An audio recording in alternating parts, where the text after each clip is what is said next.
Você já sentiu algum momento em sua vida que a sua fé em Cristo parecia ser insuficiente para você enfrentar as lutas da vida? Já ocorreu de alguma circunstância você olhar para si mesmo e questionar a própria fé? Dizer, será que eu estou na fé verdadeira?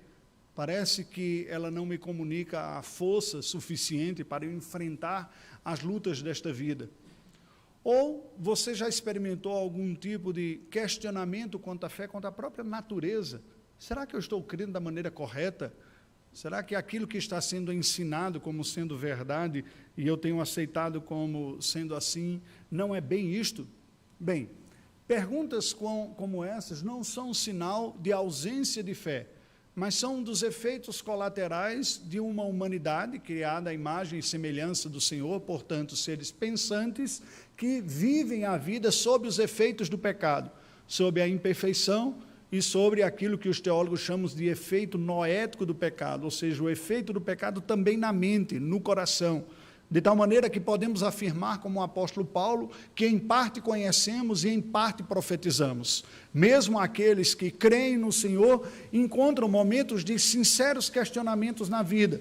É natural que o venha por essas características. Somos seres pensantes e estamos aqui do lado de cada glória, ou seja, vivendo a vida de maneira imperfeita.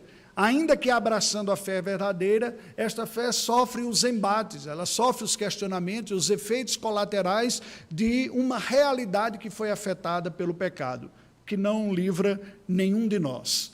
A realidade de que a fé cristã foi um conteúdo revelado por Deus, através do qual Deus reconcilia consigo o mundo, não é uma garantia de que todas aquelas pessoas que estão na fé haverão de desenvolver-se desta fé de uma forma plena ou mesmo de uma forma contínua e inequívoca.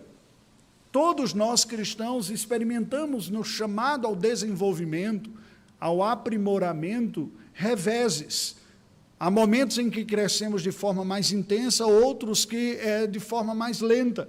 Algumas vezes nós damos alguns passos para trás também. No meio de tudo isso, enfrentamos também muitos questionamentos. Não foi diferente nos dias do apóstolo João.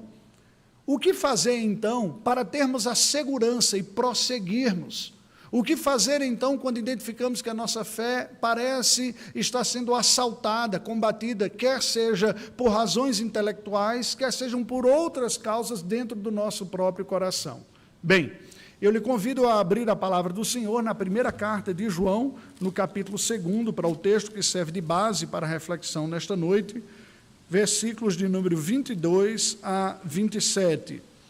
Considerando que o nosso irmão diácono Paulo Cassete já nos conduziu a Deus em uma oração, intercedendo pela ação iluminadora do Espírito Santo, cremos que Deus já nos ouviu a oração, passamos então a discorrer sobre isso. 1 João, capítulo 2, versículos de 22 a 27, assim nos diz a palavra do Senhor. Quem é o mentiroso, senão aquele que nega que Jesus é o Cristo? Este é o anticristo, o que nega o Pai e o Filho. Todo aquele que nega o Filho, esse não tem o Pai. Aquele que confessa o Filho tem igualmente o Pai. Permaneça em vós o que ouvistes desde o princípio. Se em vós permanecer o que desde o princípio ouvistes, também permanecereis vós no Filho e no Pai. E esta é a promessa que Ele mesmo nos fez, a vida eterna. Isto que vos acabo de escrever é acerca dos que vos procuram enganar. Quanto a vós outros, a unção que dele recebestes permanece em vós, e não tendes necessidade de que alguém vos ensine, mas como a sua unção vos ensina a respeito de todas as coisas, e é verdadeira, e não é falsa, permanecei nele, como também ela vos ensinou. Queridos, como nós falamos brevemente, anteriormente também, João enfrentava nos seus dias ataques à fé cristã, que vinham de diversas naturezas. Havia um conteúdo de desvio do cristianismo bíblico e havia condutas, práticas também de desvio da prática cristã, assim como relacionamentos, e todos apresentando-se a si mesmo e a estes desvios como verdadeira fé cristã, causando confusão na mente de muitos cristãos. quando ele escreve esta carta, escreve com o propósito de fortalecer a convicção dos cristãos, reafirmando os pontos necessários e corrigindo os desvios que muitos tinham, para que eles tivessem a segurança de estar no caminho verdadeiro. E esse texto que nós lemos aqui nos apresenta algumas orientações de como nós podemos restaurar a fé cristã dentro de nós mesmos, não apenas individualmente, dentro do nosso próprio coração, mas podemos dizer em tudo aquilo que se propõe a ser cristão. Um ministério, a atuação de uma igreja, uma instituição, ou mesmo uma denominação, um projeto que nós tenhamos, missionário, ministerial, seja lá o que for.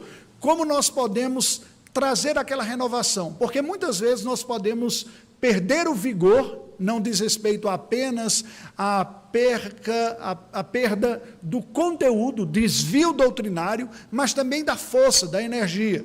Em alguns momentos cristãos podem ver, eu sei que essa é a verdade, que esse é o caminho da verdade, mas parece que eu não tenho mais forças de ir adiante. Como restaurar, como renovar o vigor da fé cristã dentro de si mesmo? É sobre esse tema que eu gostaria de falar nesta noite. Como restaurar a fé?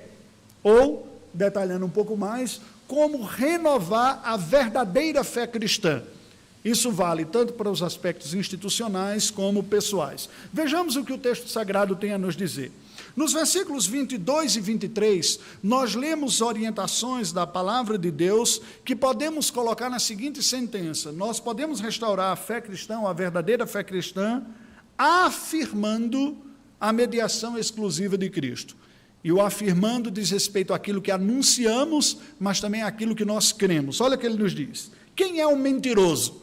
Numa leitura contínua sobre o texto que ele estava falando sobre os anticristos, aqueles que desviaram o foco de Cristo para outras mensagens e outras pessoas. Ele diz, quem é o mentiroso? Quem desviou? Quem saiu da rota? Quem saiu do caminho do cristianismo? Quem é que está distorcendo a verdade? E aqui não diz respeito apenas a pessoas, mas o próprio conteúdo anunciado por essas pessoas. E presta atenção, e até mesmo o coração daqueles que já acreditam em Deus. Quando o coração já não segue estas coisas, mas se perdem no meio do caminho, mesmo professando a fé cristã, o coração já não está mais em Cristo, porque ele diz, quem é o mentiroso, senão aquele que nega que Jesus é o Cristo? Este é o anticristo, o que nega o Pai e o Filho. João resume de uma forma muito fácil para nós identificarmos o desvio do cristianismo verdadeiro, veja, não apenas do ponto de vista doutrinário, mas também do ponto de vista de confiança. Porque alguém pode abrir a boca e dizer, eu creio que Jesus é o Cristo, e com Cristo significa Messias, literalmente a palavra Cristo é uma palavra aportuguesada da língua grega Christos, que é a palavra grega para o termo hebraico Machia, que é Messias. João, no seu evangelho, explica que a palavra Cristo significa Messias. O que isso significa na prática, queridos? É não apenas uma doutrina, mas é também uma adesão de fé. Alguém pode abrir a boca e dizer, eu creio que Jesus é o Cristo, referindo-se a Jesus Cristo, quase como se Cristo fosse o sobrenome de Jesus, né? Como eu sou Raimundo Montenegro, eu teria Jesus Cristo, como se fosse um sobrenome, mas não entendendo que Cristo não é um sobrenome, é um título que aponta sua vocação e sua própria identidade ministerial aqui na terra. Ele é o Messias. Voltemos um pouco neste conceito. O Messias é aquele agente que viria da parte de Deus para trazer redenção a Israel. Os judeus não tinham uma clareza muito grande das implicações dessa redenção. Havia em muitos uma expectativa de que a redenção seria uma restauração do reino davídico, uma espécie de descendente de Davi, literalmente um descendente de Davi para muitos, não para todos, que restauraria a glória da autonomia de Israel, à semelhança dos dias de Davi e Salomão, quando Israel teve o seu auge. Essa era uma expectativa muito comum. O Senhor Jesus veio, anunciou-se como um Cristo. Vocês se lembram quando Pedro percebe isso e ele pergunta, olha, as pessoas dizem várias coisas sobre mim, e vocês o que é que dizem? Pedro toma a voz e diz, tu és o Cristo. E olha a sentença, continuando, o Filho do Deus vivo. Houve em Pedro a clara percepção de que Jesus não era simplesmente um personagem humano, natural, embora o fosse humano, porque ele assumiu a humanidade, mas ele era o verdadeiro Redentor, o Salvador de Israel, porque era o Filho do Deus vivo, aquele que trazia em si mesmo a própria natureza divina na forma humana. E o Senhor Jesus se vira para Pedro e diz: bem-aventurado é Simão Barjonas, porque não foram carne nem sangue quem te revelaram, mas o nosso Pai, o meu Pai que está nos céus. Pedro percebeu isso. Esta realidade de que Jesus é Deus vindo ao nosso encontro, Deus se fazendo gente, o Salvador vindo salvar, vindo resgatar, libertar o homem da escravidão do pecado, restaurar a relação com Deus, trazer uma nova realidade espiritual, tirá-lo da vida para a morte, da ignorância para a verdade, dos desvios para o caminho da retidão e da graça de Deus, nele mesmo. Pela fé nele, que geraria a sua própria presença espiritual em nós.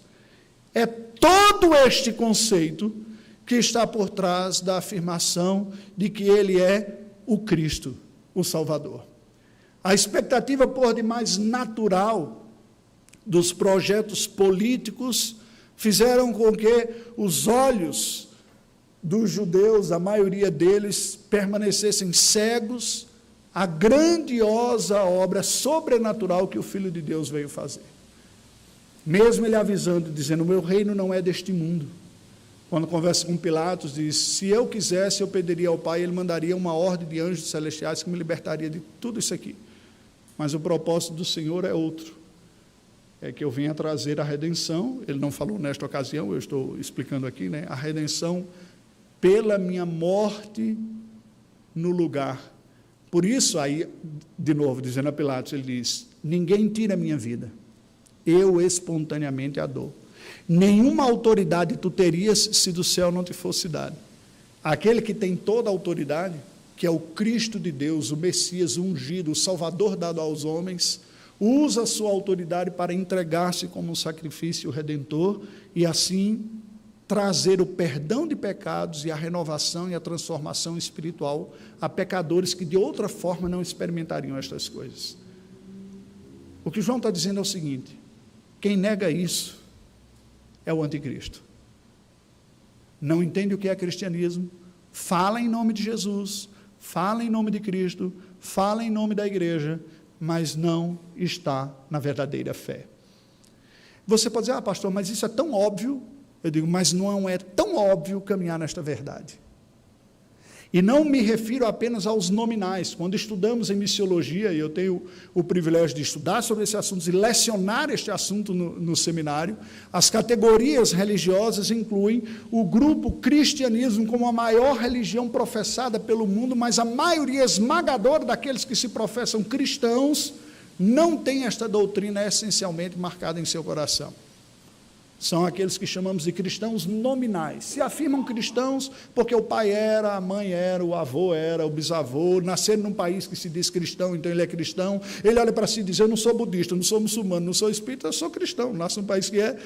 Mas precisamente não tem nem sequer o conhecimento desta verdade de quem Cristo é, e muito menos tem em seu próprio coração a confiança nisso.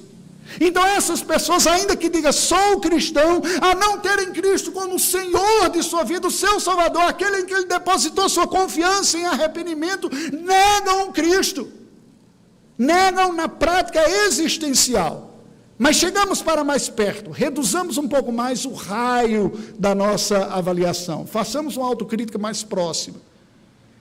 Esse anticristianismo está potencialmente dentro de cada um de nós.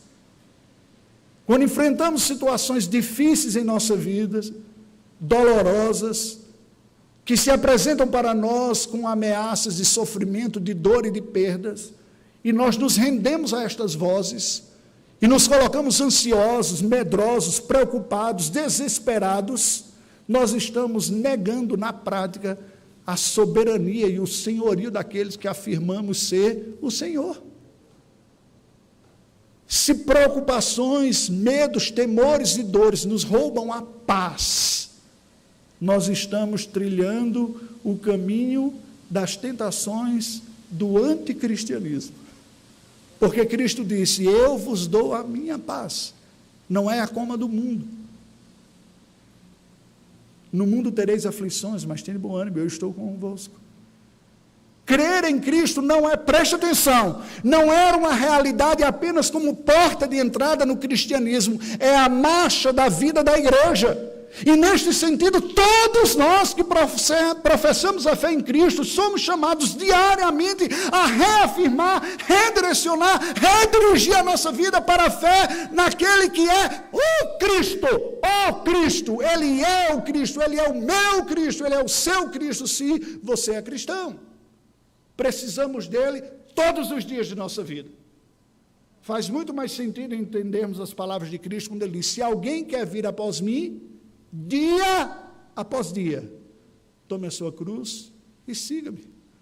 Seguir a Cristo não se trata de ter uma mudança de religião, troquei, era católico romano, agora me torno evangélico, ou era neopentecostal, agora eu sou reformado, ou era budista, agora eu sou cristão, e agora estou vivendo o cristianismo. Ser cristão significa viver na dependência de Cristo, e isto é diário, porque nós vivemos todos os dias.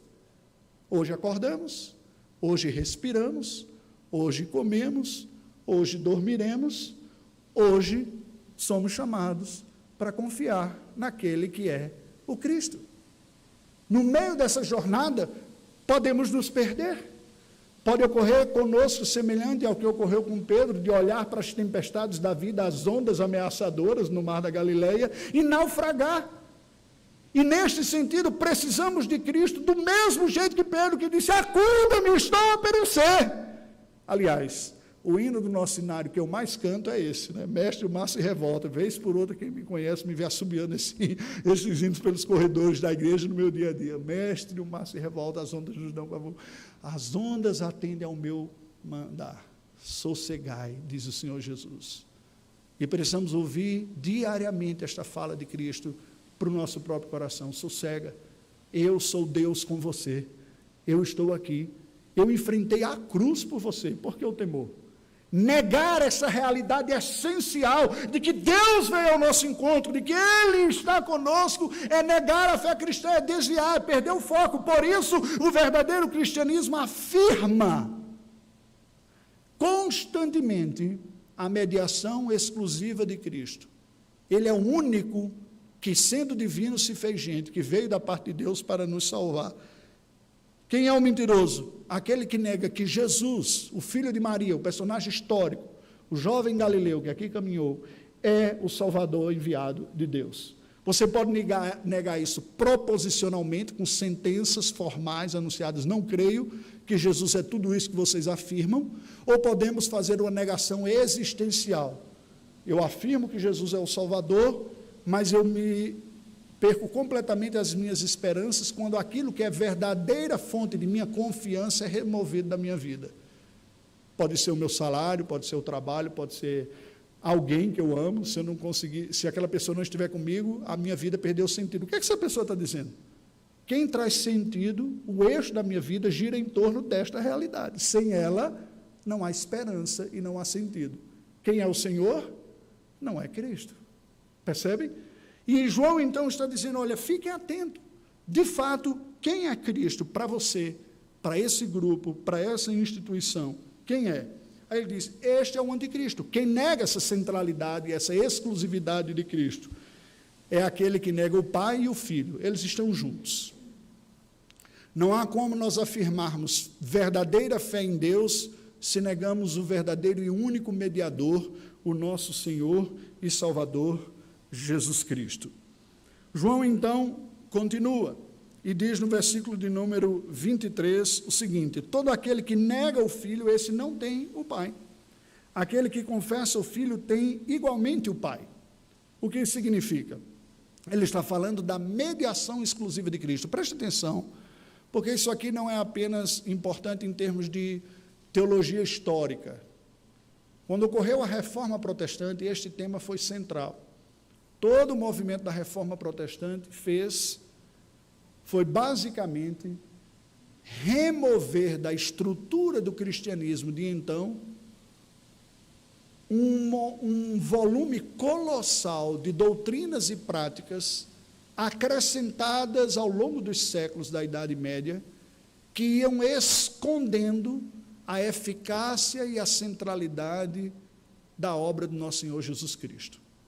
Nesta semana de orientação, que eu estive lá em Campinas com a minha família, tendo um treinamento obrigatório que a PMT exige para aqueles que vão ao campo missionário, tive a oportunidade de conhecer um jovem senhor chamado Andrés, um colombiano, que está entrando no processo para ser missionário, está aqui no Brasil, casou com uma brasileira, e uma noite nós jantamos juntos, eu tive a oportunidade de ouvir a sua história, foi muito curiosa, porque ele era seminarista católico romano, estava se preparando para ser padre, quando começa com alguns questionamentos, entre eles, observando a solidão do sacerdócio na Igreja Romana, que é um dogma da Igreja Católica Romana, porém um dogma sem uma determinação bíblica, mas uma posição que a Igreja não abre mão. É impossível você seguir o ministério católico romano sem o voto do celibato. Isso não é assim em todos os catolicismos. Tem um catolicismo oriental,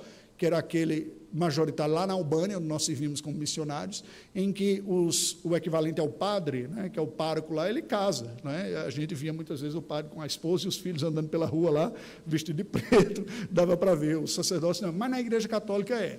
Eu estou dando isso como exemplo, né, de uma realidade que foi afirmada como algo essencial, sem a qual você não faz parte deste cristianismo, mas que não tem base bíblica. E como essa, tantos outros. E foram tantas coisas se acumulando no cristianismo que já se perdia de vista a obra de Cristo Jesus. O que a reforma fez? Vamos limpar o cristianismo de todos esses adereços que foram se sobrepondo à verdade essencial do cristianismo, de tal maneira que cegou, nublou e as pessoas não conseguem entender a fé. E por isso se fala de reforma religiosa, não se fala de uma nova fé. Né? Tecnicamente falando, nós falamos de reforma religiosa, porque nada mais é do que restaurar algo que com o tempo perdeu o brilho, porque perdeu o foco, porque camadas de entulho foram se sobrepondo e não se vê mais a obra original. Mas preste atenção, se isso foi uma verdade na instituição cristianismo ocidental, esta também é uma verdade necessária na vida de cada um que professa o cristianismo. Você, algum dia da sua vida, pode ter tido uma fé vibrante no Senhor Jesus. Ouviu a mensagem do Evangelho, aquela mensagem fez todo sentido, a obra de Deus na cruz do Calvário, Cristo morrendo pelos seus pecados, Ele sendo Deus presente, aquilo encheu o seu coração, isso é muito comum, ocorreu comigo, tenho certeza com tantos outros, e abraçou Cristo pela fé, é dele que eu preciso, Ele é o meu Senhor, Ele é o meu Salvador, Ele é o meu perdoador. Mas com o tempo você foi perdendo o foco. Você entrou na igreja e começou a cantar demais aquela musiquinha, leia a Bíblia e faça oração, e começou a achar que a partir daí é o seu esforço e a sua capacidade. Para eu viver como um bom cristão, basta eu ler a Bíblia e fazer oração. E aí a pessoa que se coloca com tanta dedicação, com tanta energia para ser um bom cristão, para resistir às tentações, para viver uma vida santa, para dar um bom testemunho, veja, tudo isso é verdadeiro, nós devemos fazer tudo isso. Mas pouco a pouco foi perdendo o foco, de que não é por força, nem por violência, diz o profeta, mas pelo meu espírito, diz o Senhor. Pouco a pouco você foi deixando de olhar para Cristo, que foi aquele que lhe atraiu a verdadeira fé, como Senhor e Salvador, e começou a depositar sua confiança na sua própria força, na sua disciplina, no seu esforço, na sua capacidade de resistir às tentações, ainda que perceba, não, eu sou fraco, eu preciso da graça de Deus, mas esta realidade central e objetiva de que todo sucesso é fruto da presença de Deus em nós, em Jesus Cristo. Irmãos, eu gostaria de dizer que não sofri desse mal, mas não seria verdadeiro. Pela graça do Senhor, o Senhor usou provações em minha vida para me fazer perceber como eu tinha perdido isto de foco. Durante muitos anos eu olhava para alguns versículos da Escritura que para mim era quase que poesia religiosa. Sabe aquelas coisas que você ouve falar, que bonitinho, né? Mas parece que faz pouco sentido real. Muitos destes versículos soavam assim ao meu coração. Já era cristão há muito tempo, era pastor, missionário, quando esta percepção caiu forte em meu próprio coração. Por exemplo, o Senhor Jesus diz: sem mim nada podeis fazer. Isso significa dizer que não há nenhuma coisa que consigamos produzir para a glória de Deus que não venha diretamente da presença do próprio Cristo. Aí passa a fazer sentido tudo que a Bíblia diz, quando Paulo diz: já não sou eu quem vive, mas Cristo vive em mim. E esse viver que eu vivo na carne, eu vivo pela fé no Filho de Deus. Toda virtude é fruto da presença de Cristo. Negar esta centralidade de Cristo no cristianismo é perder o cristianismo. E aí eu concluo esta noite apenas nesses versículos, que a hora está avançada, não quero cansá-los, a gente deixa a segunda parte para o próximo domingo, tá bom? Me faz lembrar que, se a reforma religiosa, institucionalmente, consistiu em despoluir a igreja de tantos adereços, a reforma do coração não é diferente. O que o meu coração está seguindo, em termos de confiança? Pode ser até mesmo a nossa disciplina religiosa, mas pode ser outra coisa. Pode ser a capacidade intelectual, pode ser a capacidade financeira, pode ser uma pessoa, uma instituição. Eu me recordo de uma fala de um colega, amigo meu, falando que foi uma importante igreja, grande, com inúmeros membros, pegou o boletim da igreja, nós vimos o aviso hoje aqui da importância de ler o boletim, né? Ele recebeu, pegou o boletim da igreja, abriu e olhou, inúmeras páginas falando de inúmeros ministérios, uma igreja extremamente dinâmica, com grupos de discipulado, encontro, evangelismo, ação social. E ele comentava que ele reparou como aparecia tantos ministérios, sociedades internas, de capa a capa, ficou impressionado. Mas ele disse uma coisa e me chamou a atenção: eu não vi o nome nem a menção ao Senhor Jesus uma única vez em todo o boletim. Aquela igreja tão dinâmica, tão cheia de atividades, passou a ser como uma máquina autoexistente. As coisas passaram a ser um fim em si mesmas. O coro, a sociedade interna, a reunião social, tudo era tão estruturado e tão eficaz na sua atividade, que é quase como se dissesse: nem de Cristo a gente precisa, a gente já sabe fazer as coisas aqui.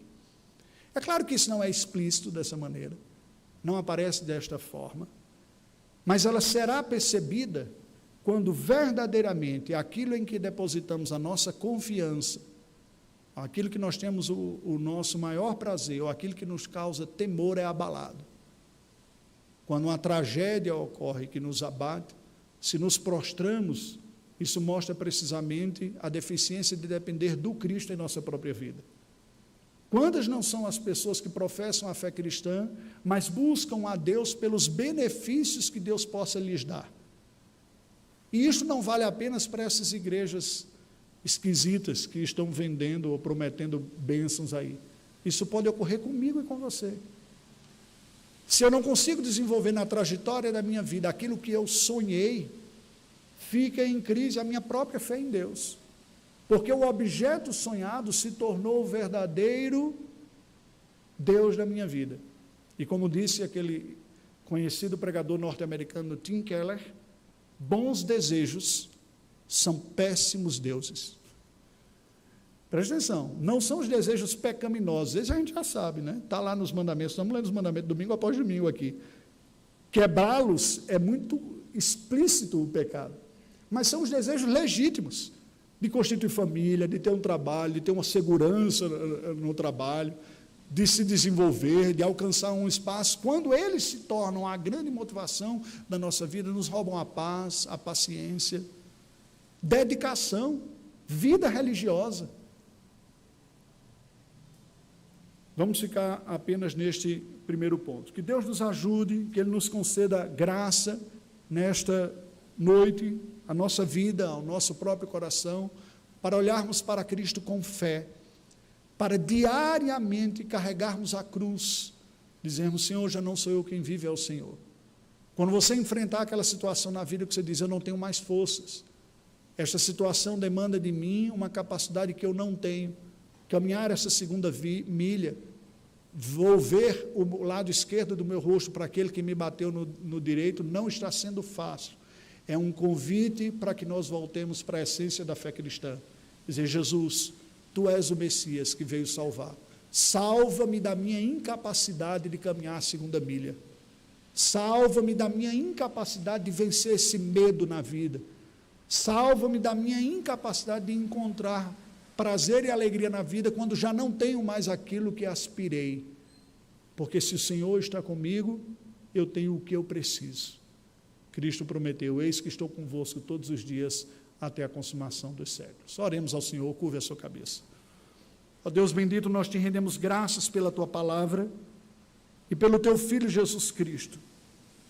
Te louvamos porque no centro teórico, intelectual e existencial da nossa fé está o Senhor mesmo, vindo ao nosso encontro na pessoa do teu Filho Jesus Cristo, sentindo a nossa dor, experimentando a nossa humanidade, recebendo o castigo que era nosso.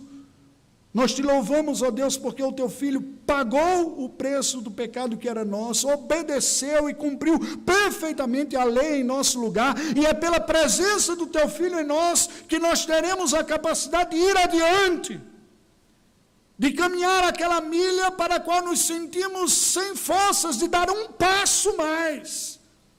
É pela presença do teu Filho em nós que nós teremos a capacidade de virar o rosto àquele que nos fere.